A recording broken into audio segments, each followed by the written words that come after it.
আসসালামু আলাইকুম।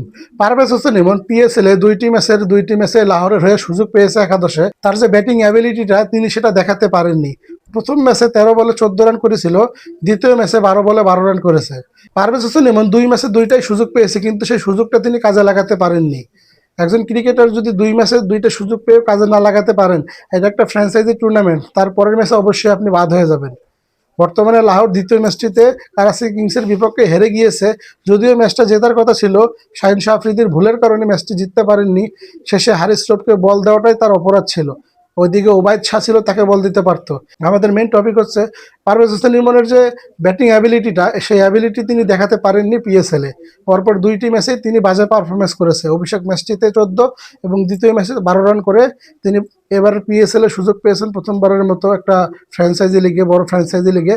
কিন্তু তার জাতস্বরূপ যে একটা ব্যাটিং রয়েছে, ৪ নম্বর পজিশনে গত বিপিএল এ যে খেলাটা দেখিয়েছে, সেই খেলাটা তিনি দেখাতে পারেননি পিএসএল এ লাহোর কালান্ডার্সের হয়ে।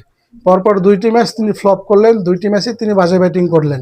তৃতীয় ম্যাচে লাহোর কালান্ডার্সের টিম ম্যানেজমেন্ট তাকে সুযোগ করে দেবে কিনা সেটা সন্দেহ, কারণ ওই জায়গাটায় অসংখ্য ক্রিকেটার রয়েছে পারভেজ হোসেনের বদলি হিসাবে। জিম্বাবুয়ের রায়ান বার্ল এসেছে ওই পজিশনটার জন্য। যদি পারভেজ হোসেন ইমন ক্যারি করতে না পারেন, তাহলে হয়তো বা তার একাদশে থাকা হবে না। তৃতীয় ম্যাচটিতে সুযোগ পাবেন কিনা জানি না। পারভেজ হোসেন ইমন কেন এরকম বাজে ব্যাটিং করছেন, ভিডিওতে দেখতে পাচ্ছেন আপনারা। পারভেজ হোসেন ইমন যখন ব্যাট করছেন, তিনি বারবার ওই সুইপ শট খেলতে যাচ্ছেন। এই সুইপ শটের ফাঁদে পড়ে সালমান আলী আগার বলে তিনি এলবিডব্লিউ হয়েছিলেন। পারভেজ হোসেন ইমন যদি পরপর দুই ম্যাচে এরকম যদি পারফরমেন্স দেখায়, তাহলে পিএসএল আর পরবর্তী আসরগুলোতে সুযোগ নাও পেতে পারে। সুযোগ পেলে কাজে লাগাতে হয়, প্রতিভাটা ঝলক দেখাতে হয়। বিপিএল এ ৪ নম্বর পজিশনটায় যে খেলাটা দেখিয়েছে, সেই খেলাটা পিএসএল এ দেখাতে পারলো না পারভেজ হোসেন ইমন।